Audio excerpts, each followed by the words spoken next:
You ask Tiger to calculate. This deals with finding the midpoint between 2 points. The midpoint between the 2 points is 58.5, -12.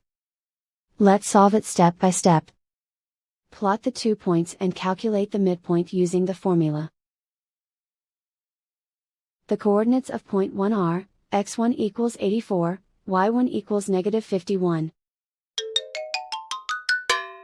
The coordinates of point 2 are, x2 equals 33, y2 equals 27. PM represents the midpoint of the 2 points.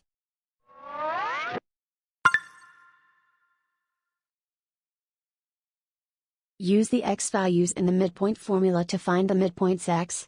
x1 equals 84. x2 equals 33. Simplify the arithmetic.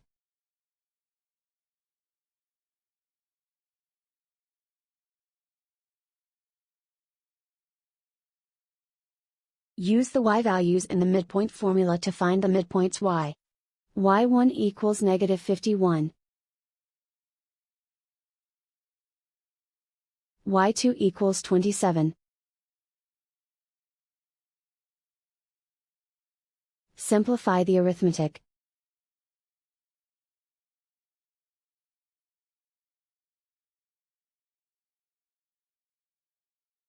And so, the midpoint is 58.5, -12.